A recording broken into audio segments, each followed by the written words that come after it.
ಎಲ್ಲರಿಗೂ. ಇವತ್ತು ನಾನು ನಾಗರ ಪಂಚಮಿ ಹಬ್ಬದಲ್ಲಿ ಸರಳವಾಗಿ ಹೇಗೆ ಪೂಜೆಗೆ ತಯಾರಿ ಮಾಡ್ಕೊಬೋದು ಅನ್ನೋದ್ರ ಬಗ್ಗೆ ತಿಳಿಸ್ಕೊಡ್ತೀನಿ ಬನ್ನಿ. ಮುಖ್ಯವಾಗಿ ಒಂದು ಸಣ್ಣ ತಟ್ಟೆಯಲ್ಲಿ ಅರಿಶಿಣ ಕುಂಕುಮವನ್ನು ಹಾಕ್ಕೊಂಡ್ಬಿಟ್ಟು ಅದಕ್ಕೆ ಎರಡೇ ಎರಡು ಡ್ರಾಪ್ಸ್ ನೀರು ಹಾಕಿ ಕಲಿಸ್ಕೋಬೇಕಾಗುತ್ತೆ. ಅದು ಹತ್ತಿ ಹಾರವನ್ನು ಮಾಡ್ಕೊಳ್ಳೋಕ್ಕೆ. ನೋಡಿ, ನಾಗದೇವರಿಗೆ ಹತ್ತಿ ಹಾರ ತುಂಬ ಶ್ರೇಷ್ಠ ಅಂತ ಹೇಳ್ತಾರೆ. ಅದಕ್ಕೋಸ್ಕರ ನೋಡಿ, ಈ ಥರ ಅರಿಶಿಣ ಕುಂಕುಮವನ್ನು ಎರಡು ಮಿಕ್ಸ್ ಮಾಡ್ಕೊಂಡ್ಬಿಟ್ಟು ಒಂದು ಕೈಯಲ್ಲಿ ಹತ್ತಿಯನ್ನು ಹಿಡ್ಕೊಂಡ್ಬಿಟ್ಟು ಈ ಥರ ಹಚ್ತಾ ಹೋಗಬೇಕಾಗುತ್ತೆ. ನೋಡಿ, ಇದು ಹತ್ತಿಯ ಹಾರ ಅಂತ ಹೇಳ್ತಾರೆ. ಈ ರೀತಿ ನೀಟಾಗಿ ಒಂದು ತುದಿಯಿಂದ ಹೀಗೆ ಹಚ್ತಾ ಹೋಗಬೇಕಾಗುತ್ತೆ. ಇನ್ನೊಂದು ತುದಿಯವರೆಗೂ ಹೀಗೆ ಫುಲ್ ರೆಡಿ ಆದಮೇಲೆ ಈ ಥರ ಕಾಣಿಸುತ್ತೆ. ನೋಡಿ, ಈ ಥರ ಹಾರವನ್ನು ನಾಗಪ್ಪನಿಗೆ ಹಾಕೋದ್ರಿಂದ ತುಂಬ ಶ್ರೇಷ್ಠ. ನಾಗದೇವತೆಗೆ ಈ ಒಂದು ಹಾರ ತುಂಬ ಶ್ರೇಷ್ಠ ಅಂತ ಹೇಳ್ತಾರೆ. ಮತ್ತು ಅದರ ಜೊತೆಗೆ ಇದಕ್ಕೆ ಕಣ್ಣಿನ ಒಂದು ವಿಶೇಷವಾಗಿ ಇದಕ್ಕೆ ಒಂದು ಹೆಸರಿಟ್ಟಿದ್ದಾರೆ. ನೋಡಿ, ಇದಕ್ಕೂ ಕಣ್ಣು ಅಂತ ಹೇಳ್ತಾರೆ, ನಾಗಪ್ಪನ ಕಣ್ಣು ಅಂತ ಹೇಳ್ತಾರೆ. ಇದಕ್ಕೂ ಈ ಅರಿಶಿಣ ಕುಂಕುಮವನ್ನು ಈ ಥರ ಅದ್ಕೋಬೇಕಾಗುತ್ತೆ. ನೋಡಿ, ಈ ಥರ ಈ ಥರ ಇಟ್ಕೊಬೇಕಾಗುತ್ತೆ ಪೂಜೆಗೆ ತಯಾರು ಮಾಡಿ. ಅಂದರೆ ನಾವು ಮನೆಯಲ್ಲಿ ನಾಗದೇವತೆ ಇದ್ದರೆ, ವಿಗ್ರಹ ಏನಾದರೂ ಇದ್ದರೆ ಅದಕ್ಕೂ ಹಾಕೋದಕ್ಕೆ, ಮತ್ತು ಅರಳಿಕಟ್ಟೆಗೆ ಒಯ್ಯೋದಾದರೆ ಅಲ್ಲೂ ಕೂಡ ಈ ಹಾರವನ್ನು ಮತ್ತು ಇದನ್ನು ಕಂಪಲ್ಸರಿ ಒಯ್ಯಲೇಬೇಕಾಗುತ್ತದೆ.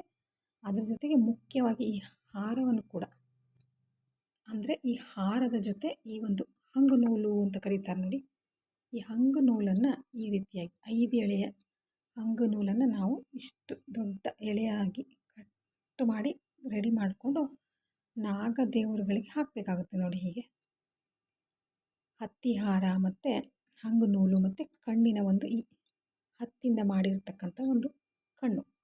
ಈ ಥರ ಅರಿಶಿಣದ ಒಂದು ದಾರ ಇದ್ದರೆ ತಗೊಳ್ಳಿ, ಅಥವಾ ಬಿಳಿ ದಾರ ಇದ್ದರೆ ಅರಿಶಿಣವನ್ನು ಹೀಗೆ ಎಲ್ಲ ಒಂದು ದಾರಕ್ಕೂ ಫುಲ್ ಈ ಥರ ಹಚ್ಕೊಂಡ್ರೆ ಆಯಿತು. ನೋಡಿ, ಅರಿಶಿಣ ದಾರ ಆಗುತ್ತೆ. ನೆಕ್ಸ್ಟ್ ಏನಪ್ಪ ಅಂದರೆ, ನಾಗಪ್ಪನಿಗೆ ಮುಖ್ಯವಾಗಿ ತೆನೆ ಎರೆಯಲು ಈ ಥರ ಗರಿಕೆ ಪತ್ರಿ ಅಂತಾರೆ, ಇದಕ್ಕೆ ಗರಿಕೆ ಅಂತಾರೆ. ಗರಿಕೆಯನ್ನು ಈ ಥರ ಸಿದ್ಧ ಮಾಡಿಟ್ಕೊಬೇಕಾಗುತ್ತೆ. ನೋಡಿ, ಈ ಥರ ದಾರದಲ್ಲಿ ಇಲ್ಲಿಯವರೆಗೂ ಉದ್ದಕ್ಕೆ ಮಾಡಿಕೊಂಡು ಹೀಗೆ ಇಟ್ಕೊಂಡ್ರೆ ಹಾಲಿನ ಒಂದು ಪಾತ್ರೆ, ಲೋಟ ಅಥವಾ ಏನಾದರೂ ಇಟ್ಕೊಂಡಿರ್ತೀವಲ್ವ, ಈಗ ಅದ್ಬಿಟ್ಟು ಹೀಗೆ ತೆನೆ ಎರಿತಾರೆ. ಇದಕ್ಕೆ ತೆನೆ, ಭತ್ತದ ತೆನೆ ಎಲ್ಲ ನೋಡಿರ್ತೀವಲ್ವ, ಇದು ತೆನೆ.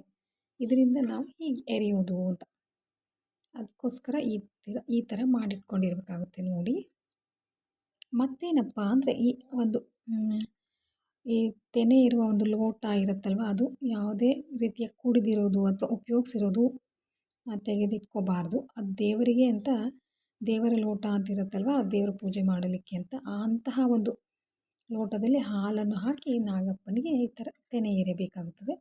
ಕೆಲವೊಬ್ಬರು ಹಾಲನ್ನು ಹೀಗೆ ಹಾಕಿಬಿಡ್ತಾರೆ, ಹಾಗೆಲ್ಲ ಹಾಕಬಾರ್ದು. ನಾಳೆ ವಿಶೇಷವಾಗಿ ನಾಗರ ಪಂಚಮಿ ದಿನ ತೆನೆ ಎರೆಯುವುದೇ ವಿಶೇಷವಾಗಿರುತ್ತದೆ ನಾಗದೇವರಿಗೆ. ಅದಕ್ಕೋಸ್ಕರ ಎಲ್ಲರೂ ಇದೇ ರೀತಿ ಮಾಡಿಕೊಂಡು ಗರಿಕೆಯಿಂದ ಈ ರೀತಿ 21 ಎಷ್ಟು ಸಿಗುತ್ತೋ ಅಷ್ಟು ಗರಿಕೆಯಿಂದ ಈ ಥರ ಕೈಯಲ್ಲಿ ಹಿಡಿದುಕೊಳ್ಳಲು ಸಾಧ್ಯವಾಗುವ ಹಾಗೆ ಇಟ್ಕೊಂಡು ಹೀಗೆ ಮಾಡಿ. ಕೆಲವೊಬ್ಬರು ಈ ಥರ ದಾರ ಎಲ್ಲ ಕಟ್ಕೊಳ್ಳಲ್ಲ, ಹಾಗೆ ಇಟ್ಬಿಟ್ಟಿರ್ತಾರೆ. ಆ ಥರ ಎಲ್ಲ ಮಾಡಬಾರ್ದು. ಈ ರೀತಿ ಚೆನ್ನಾಗಿ ಕಟ್ಕೊಂಡು ಈ ಥರ ಎರೆಯೋ ಥರ ಮಕ್ಕಳಿಗೂ ಕೂಡ ಈ ರೀತಿ ಮಕ್ಕಳ ಕೈಯಲ್ಲೂ ಹೀಗೆ ಇಟ್ಕೊಂಡು, ಹೀಗೆ ನಾವು ಚಿಕ್ಕ ಚಿಕ್ಕ ಪುಟ್ಟ ಮಕ್ಕಳ ಕೈಯಲ್ಲೂ ಹೀಗೆ ಇಟ್ಕೊಂಡು ಎರೆಸ್ಬೋದು. ಅದಕ್ಕೋಸ್ಕರ ಈ ರೀತಿ ಇಲ್ಲಿವರೆಗೂ ದಾರವನ್ನು ಸುತ್ತಿ ಚೆಂದ ಮಾಡಿ ರೆಡಿ ಮಾಡ್ಕೊಳ್ಳಿ. ಈ ಒಂದು ಎಲ್ಲ ವಸ್ತುಗಳನ್ನು ತೆಗೆದುಕೊಂಡು ಹೋಗೋದ್ರ ಜೊತೆಗೆ ಮತ್ತೇನಪ್ಪ ಅಂದರೆ, ನೋಡಿ, ಈ ಥರ ಎಷ್ಟು ಕಾಳುಗಳು ಸಿಗುತ್ತೋ ನಮ್ಮ ಮನೆಯಲ್ಲಿ ಅಷ್ಟು ಕಾಳುಗಳನ್ನು ನೆನೆಸ್ಬಿಟ್ಟು ಬೇಯಿಸಿ ನೈವೇದ್ಯಕ್ಕೆ ಇಡಬೇಕಾಗುತ್ತೆ. ನೋಡಿ, ಇದು ಮುಖ್ಯವಾಗಿದ್ದ ಒಂದು ಮಾಹಿತಿ ಆಗಿರ್ತದೆ. ನೋಡಿ, ನಾಗಪ್ಪನಿಗೆ ತುಂಬ ಇಷ್ಟವಾದ ನಾಗದೇವರುಗಳಿಗೆ ಇದು ತೊಗರಿ, ನೋಡಿ ಇಲ್ಲಿಂದ ಹೇಳ್ತೀನಿ, ಹೆಸರು ಕಾಳು, ಅವರೆಕಾಳು, ಹುರುಳಿಕಾಳು, ತೊಗರಿ ಕಾಳು ಮತ್ತು ಉದ್ದಿನ ಕಾಳು ಮತ್ತು ಇಡೀ ಕಡಲೆ ಎಷ್ಟು ಸಿಕ್ಕಿರುತ್ತೆ ನಮ್ಮ ಮನೇಲಿ. ನಮಗೆ 5 ಕಾಳುಗಳು ಸಿಕ್ಕಿವೆ. ನೋಡಿ, ಹುರುಳಿಕಾಳು ಮತ್ತು ಉದ್ದಿನ ಕಾಳು ಇದೆ ಅಲ್ವಾ, ರಾಹುಕೇತುಗಳ ಸಂಬಂಧವಾದ ಒಂದು ಕಾಳುಗಳಾಗಿರ್ತವೆ. ನೋಡಿ, ಆ ಗ್ರಹ ಶಾಂತಿ ಆಗುತ್ತದೆ ಅನ್ನೋದಕ್ಕೋಸ್ಕರ ಆಗಿರ್ಬೋದು, ಅಥವಾ ಈ ಅವರೆಕಾಳು ಮಹಾಲಕ್ಷ್ಮಿಗೆ ಸಂಬಂಧಪಟ್ಟಿರೋದು. ಮತ್ತು ಈ ಕಡಲೆಕಾಳು ಗುರುಗ್ರಹಕ್ಕೆ ಸಂಬಂಧಪಟ್ಟಿರೋ ಒಂದು ಕಾಳುಗಳಾಗಿರುತ್ತೆ ನೋಡಿ. ಈ ಹೆಸರು ಕಾಳು ಬುಧ ಗ್ರಹಕ್ಕೆ ಸಂಬಂಧಪಟ್ಟ ಒಂದು ಕಾಳುಗಳಾಗಿರುತ್ತವೆ. ಈ ಥರ 9 ಕಾಳುಗಳಾಗಿರ್ಬೋದು ಅಥವಾ ನಮಗೆ ಎಷ್ಟು ಸಿಕ್ಕುತ್ತೋ ಅಷ್ಟು ಕಾಳುಗಳನ್ನು ಹಾಕಿ ಬೇಯಿಸಿದಾಗ ನಾವು ಅದಕ್ಕೊಂದು ಗುಗ್ಗುರಿ ಅಂತ ಕರೀತಾರೆ ನಮ್ಮ ಕಡೆ. ಗುಗ್ಗುರಿ ಬೇಯಿಸೋದು ಅಂತ ನಾಗದೇವರಿಗೆ ತುಂಬ ಇಷ್ಟವಾದ ಒಂದು ಅಡುಗೆ ಆಗಿರ್ತದೆ ಇದು. ಇದನ್ನು ಕೂಡ ತಾವೆಲ್ಲರೂ ಈಗ ಈ ವಿಡಿಯೋ ನೋಡಿದ ತಕ್ಷಣ ನೆನೆಸ್ಕೊಳ್ಳಿ. ಬೆಳಗ್ಗೆ ಬೇಯಿಸ್ಬಿಟ್ಟು ಅದಕ್ಕೆ ಒಗ್ಗರಣೆ ಥರ ಹಾಕಿ ನೈವೇದ್ಯಕ್ಕೆ ಇಡಿ, ಓಕೆನಾ. ಈ ಕಡಲೆಕಾಳು ಮಾತ್ರ ನೆನೆಸಿ ಎಲೆ ಅಡಿಕೆ ಇಟ್ಟಿರ್ತೀವಲ್ವ, ಇಲ್ಲೂ ಕೂಡ ನೆನೆಸ್ಬಿಟ್ಟು ಇಡಬೇಕಾಗುತ್ತೆ ನೋಡಿ. ಈ ಥರ ಇದು ಮುಖ್ಯವಾದ ಒಂದು ವಿಷಯವಾಗಿರುತ್ತದೆ. ಕಡಲೆಕಾಳು, ದಕ್ಷಿಣೆ, ಎಲೆ ಅಡಿಕೆ ಸಮೇತ 2 ಬಾಳೆಹಣ್ಣು. ಈ ಥರ ನಾವು ನಾಗದೇವತೆನ ಎಲ್ಲಿ ಪೂಜೆ ಮಾಡ್ಕೊಳ್ತೀವೋ ನಮ್ಮ ಮನೆ ಹತ್ರನೂ ಹೀಗೆ ಇಡಬೇಕು, ಮತ್ತು ಅರಳಿಕಟ್ಟಿ ನಾಗದೇವತೆ ಹತ್ರ ಹೋದರೂ ಕೂಡ ಈ ಥರ ಇಟ್ಟು ಪೂಜೆ ಮಾಡ್ಕೊಂಡು ಬರಬೇಕಾಗುತ್ತೆ, ಓಕೆನಾ.